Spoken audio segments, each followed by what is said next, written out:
Yes, Iran and the threat from Iran has been the focus in many ways of Benjamin Netanyahu's prime ministership. So those words would go down very well. And it is interesting that the way Donald Trump paints this peace ideal of his, it's an alliance between the moderate Sunni nations, in which he includes Saudi Arabia, and Israel against Iran, against the Shia capital of the world.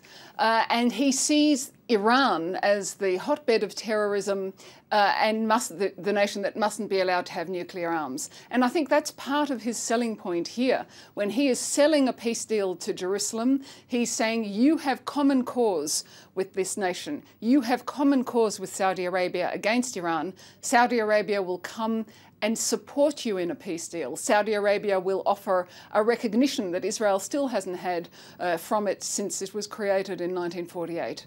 And I think that is the deal that it shapes up that Donald Trump is trying to sell to Israel. Let's just talk about that historic trip to the Western Wall down there in the Old City. Never has a serving American president actually made such a visit. Clearly a security nightmare given the rabbit warren that the Old City is. Just give us a sense of just how difficult it was in terms of logistics to make that happen, Iris. It was hugely difficult, and in fact I think they were trying to dissuade him from making this trip. They have said that he was brave, and now that it's passed peacefully, they're all kind of breathing a huge sigh of relief. On hand was Israel's chief of police, the chief of its security service. There were American security service agents walking through those narrow, ancient stone alleyways before him and behind him all the way. There were 8-metre screens. People had been moved from their homes. It's an area where Muslims, Christians and Jews live as they have for hundreds, in fact thousands of years. So it was fraught, but they did get through it. And what we saw was an extraordinary sight, actually.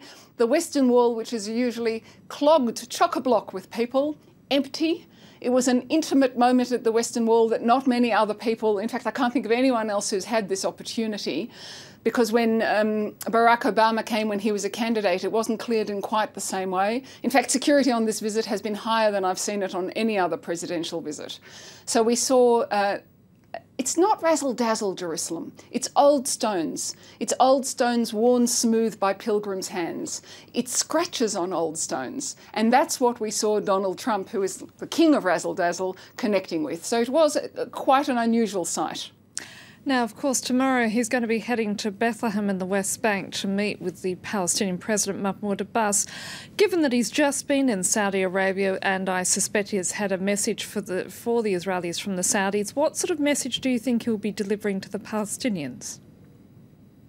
What we can see on this trip so far is that Donald Trump is asking both sides for confidence-building measures. So he has asked for confidence-building measures from the Israelis, not extending building in Jewish settlements, for example. He is not moving the American consulate to Jerusalem. From the Palestinians, he's going to ask them to stop incitement in their schools and in their textbooks. He's also going to ask them to stop making payments to the families of what Israel calls terrorists, what the Palestinians call freedom fighters, including suicide attackers. So we have to see how that goes down in the Palestinian territories. I've heard Palestinian officials talking about that. They are not very receptive.